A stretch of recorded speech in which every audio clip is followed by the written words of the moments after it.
Hey, welcome to episode 104 of Not Enough Thumbs. Today's movie is Star Wars Episode 6, Return of the Jedi from 1983. And today's sponsor is Once Upon a Co-op. Well, we have finally reached the end of the original 3. Yes. And I gotta say, this one was pretty cool, and we just got done watching the 2 Ewok movies. Which I love. And now we have run-in with them again. Yes. So I'm glad we went back and watched them because it definitely gives you, who hasn't seen the Ewoks, a little bit of backstory on where they came from and why they're significant.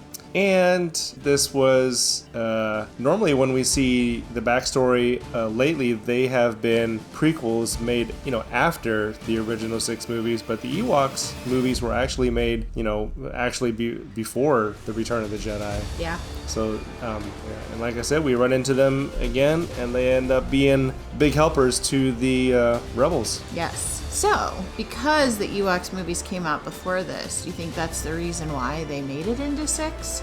I don't know. Who'd have thought? Now that I think of that. Yeah. I bet they did, because that's why they decided to use Endor, because they had introed the Ewoks. True.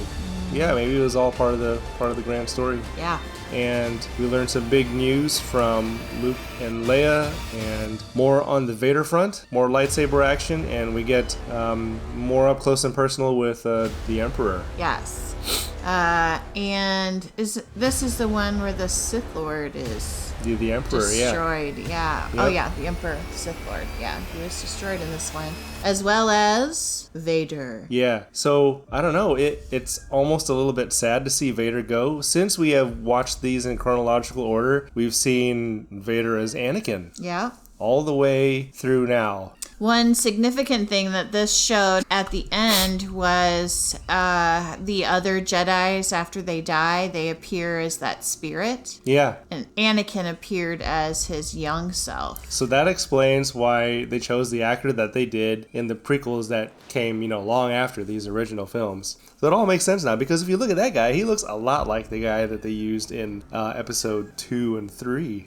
And as we were watching it, we questioned why they would show Anakin again as the young self. I think it's because that's when he was a Jedi. Yeah, So it showed him at his oldest as a Jedi before he turned to the dark side. Yep, pretty much. His final form before he was tragically burned and reconstructed by the bad guys. Yeah.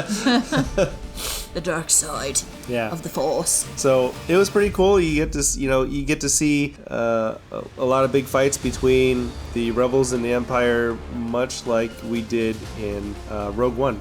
Yeah, and sadly in this one, our favorite little green guy.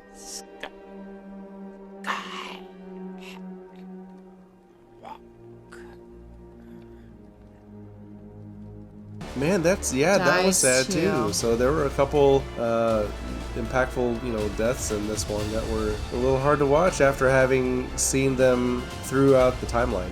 Yeah. I do think it's good that they showed Yoda progressively getting older and more feeble as the movies went on. And he says, after 900 years, you don't look the same, or whatever he said. And that they did stay true to that. I think they made him progressively look older and act more feeble. Yeah.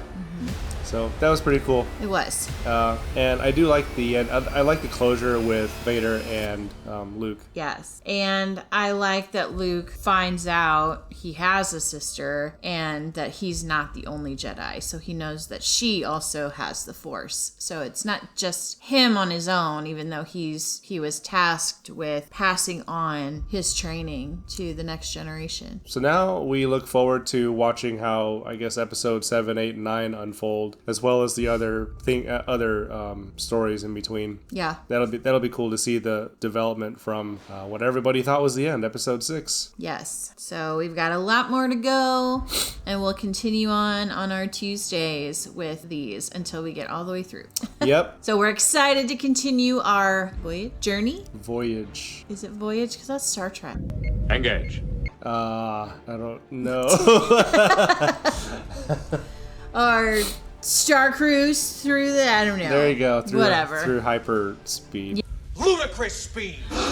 Yeah, through Star Wars. So anyway, we'll bring it to you a little at a time for the next few weeks till we get through to the end. All right, so what would you rate this one? I would probably rate this one an 8.5 out of 10. Okay, man, we're on the same wavelength. I would also rate this an 8.5. This was an exciting, almost felt like a closure to this series. And, Absolutely. Until we find out in 1999 that, oh, there's more. Right. Alrighty. We have almost 300 subscribers, so awesome. If you could share us with others so we can hit that 300, we would be super excited. So like, subscribe, and notification. Pound it. Pound it. Pound me in the prison. Pound the notification bell. That's right. So thanks for joining us, guys. See you next time. See ya.